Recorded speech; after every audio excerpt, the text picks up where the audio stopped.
এই তো সামান্য রক্ত, তোমার জন্য যদি আমাকে জীবনও দিতে হয় আমি তাও দিব। এতটা সিনেমা ইনভলভ হয়ে গিয়েছিলাম যে মানে আমি বাড়িতে কথা বললেও মা বলতো এটা কোনো ডায়লগ বললি, আমি ডায়লগ ডেলিভারি করতে করতে কিন্তু কান্না করে দিচ্ছি। ছোট সাহেব, আমরা তো রাস্তার মানুষ, আমাদের তো আনন্দ ফুর্তি ভালোবাসা কিছু থাকতে নেই। আমি আপনাদের বাড়িতে কাজ করি, আমি আপনাদের ঘর মুছে থালা বাসন দিই। এই তো সামান্য রক্ত, তোমার জন্য যদি আমাকে জীবনও দিতে হয় আমি তাও দিব। চমৎকার। আসলে অনেক সময় যে জিনিসটা আমি এখন ফিল করছি যে অনেক সময় এমন অনেক ডায়লগ থাকে আমাদের অনেক হাসি আসে, কিন্তু সেই ডায়লগ ডেলিভারির সময় খুবই স্ট্রংলি দিতে হয়। এবং আমি আমার এবার ব্যাংকও আপনার হাতের মুঠোয়।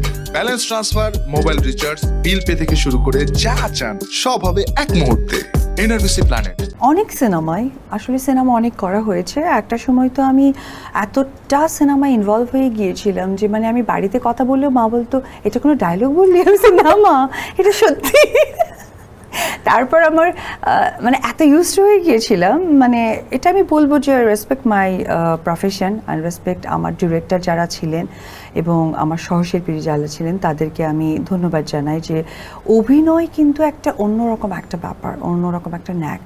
তার মধ্যে যেটা খুবই আমার কাছে মনে হয় অভিনেতা অভিনেত্রীরা রিলেট করতে পারবেন, এই যে অ্যাক্টিং করতে করতে একটা কান্না আসা, এই যে রিয়েল একটা ফিল আসে ভিতর থেকে, একটা কষ্ট থেকে যে একটা চোখে যে অশ্রুটা আসা, এটা কিন্তু অন্যরকম একটা ব্যাপার। তো এটা কিন্তু আমার এমন হয়েছিল যে অনেক সময় আমাদের যদি চ্যাপস্টিক, গ্লিসারিন এগুলো ইউজ করে আমাদের চোখের পানিটা আসার জন্য ব্যবহার করা হতো।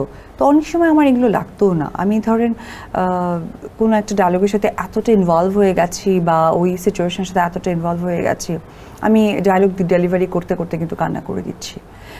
যেটা আমার হয়েছিল ভালোবাসলে ঘর বাঁধা যায় না, সেই সিনেমায় একটা ডায়লগ ছিল এরকম যে হিরো কাপড় পুড়িয়ে দিয়েছে, সবাই বলতেছে ও তো বাসার কাজের লোক, তার জন্য কেন নায়কের এত খারাপ লাগছে, ঈদের মধ্যে সবাই জামা কাপড় পরবে নতুন।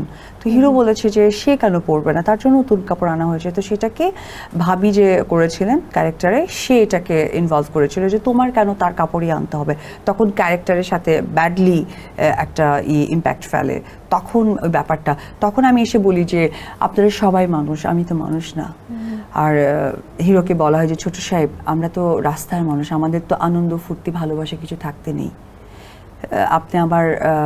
আপনি যে সবার সামনে আমাকে জামা কাপড় দিচ্ছেন, আসলে আমাকে কাপড় দিয়ে আমার ইজ্জতটা সবার সামনে আপনি তুলে ধরছেন। একটা মেয়ে মানুষের ইজ্জতের মূল্যায়ন কি আপনি জানেন? হতে পারে আমি গরিবের মেয়ে, হতে পারে আমার বাবা মা নেই, আমি আপনাদের বাড়িতে কাজ করি, আমি আপনাদের ঘর মুছে থালা বাসন দিই, কিন্তু আজকে তাদের সামনে আমাকে খুশি করতে গিয়ে সবার সামনে আপনি কাপড় টেনে খুলে দিচ্ছেন আমার।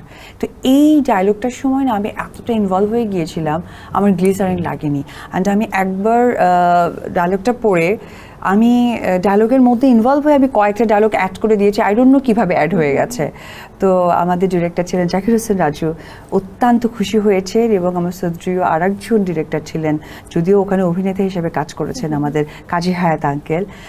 তো ওই ব্যাপারগুলো না আসলে আমি ধন্যবাদ জানাই, আই এম সো লাকি যে আমি এই ধরনের টিম পেয়েছি, এই ধরনের সহশিল্পী পেয়েছি, এই ধরনের যারা কাজ করেছেন আমার সাথে। আজকে অনেকে আছেন, অনেকে নেই, আমি তাদের সকলকে পেয়েছি।